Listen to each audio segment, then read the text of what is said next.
Assalamualaikum warahmatullahi wabarakatuh. Perkenalkan, nama saya Fitria Nur Anissa dengan NIM 1901013. Baiklah, di video kali ini saya akan membahas tentang rheologi. Sebelum kita mulai, apa sih rheologi itu? Rheologi dalam bahasa Yunani dibagi menjadi dua kata, rheo yang artinya mengalir dan logos yang artinya ilmu. Rheologi menggambarkan aliran cairan dan informasi dari padatan. Aplikasi rheologi dalam bidang farmasi. Yang pertama yaitu cairan, pencampuran dan aliran bahan, pengemasan ke dalam wadah, pemindahan sebelum penggunaan seperti pelewatan melalui mulut, penuangan dari botol, pelewatan melalui jarum suntik, stabilitas fisik sistem dispersi, dan laju absorpsi obat dari saluran gastrointestinal. Yang kedua ada semi-solid, yaitu penyebaran dan pelekatan pada kulit, pemindahan dari wadah atau tub, kemampuan zat padat untuk bercampur dengan cairan-cairan, dan pelepasan obat dari basisnya. Yang ketiga ada solid, aliran serbuk dari corong ke lubang, cetakan tablet atau kapsul, dan pengemasan serbuk atau granul. Yang keempat ada produksi, pemilihan peralatan produksi dan efisiensi proses produksi. Penggolongan bahan menurut tipe aliran dan informasi. Yang pertama, tipe aliran Newton. Aliran Newton adalah jenis aliran ideal. Cairan yang bersifat ideal adalah pelarut, campuran pelarut, dan larutan sejati. Semakin tinggi viskositas, maka semakin tinggi tegangan geser. Rumus viskositas sama dengan Nu sama dengan F per G. Hal yang perlu diingat dalam viskositas dan rheologi. Suatu gambaran kurva aliran diperoleh dengan memplot F versus G untuk sistem Newton.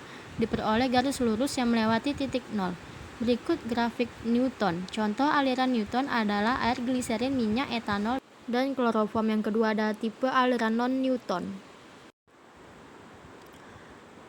Aliran ini dipengaruhi oleh adanya kecepatan dan besarnya tekanan sehingga bisa mengalir. Jika tidak diberi tekanan, maka sediaan tidak dapat mengalir.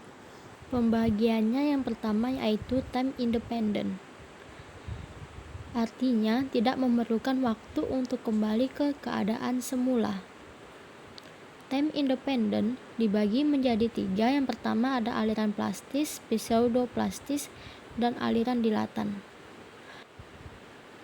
Pertama yaitu aliran plastis. Kurva aliran plastis tidak melalui titik nol, tetapi memotong sumbu shearing stress yang dikenal dengan harga yield. Aliran plastis menurut hukum Bingham, Nu sama dengan T dikurang F per D. Yang kedua ada aliran pseudoplastis. Viskositas akan turun dengan turunnya tekanan geser atau rate of shear.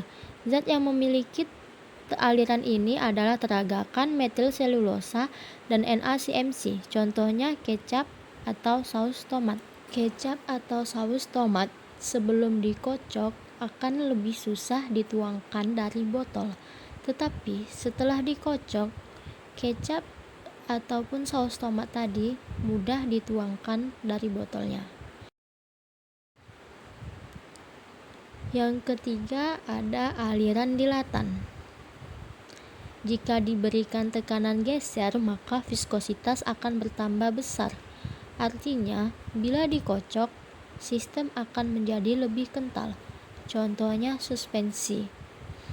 Suspensi apabila didiamkan konsistensinya cair dan partikel zatnya mengendap.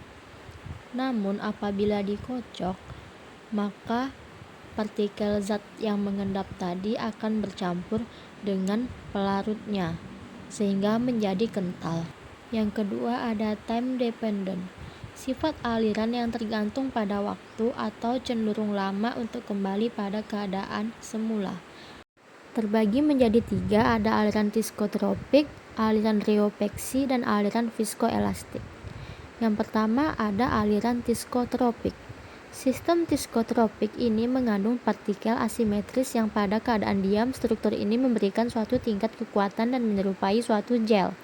Sifat sistem psikotropik, pada waktu diam viskositasnya besar, namun setelah dikocok, sistem menjadi encer. Keadaan encer ini berlangsung selama waktu tertentu. Contohnya emulsi, suspensi, salep, dan pasta. Berikut contoh kurva dari psikotropik. Yang kedua, ada aliran reopeksi. Reopeksi adalah suatu gejala yang menunjukkan bahwa suatu zat padat lebih mudah membentuk suatu gel jika diaduk. Sifat reopeksi terjadi peningkatan kekentalan dengan bertambahnya waktu pengocokan. Jadi, semakin lama waktu pengocokan, maka sistem akan semakin kental. Berikut contoh kurva dari aliran reopeksi. Yang ketiga ada aliran viskoelastik.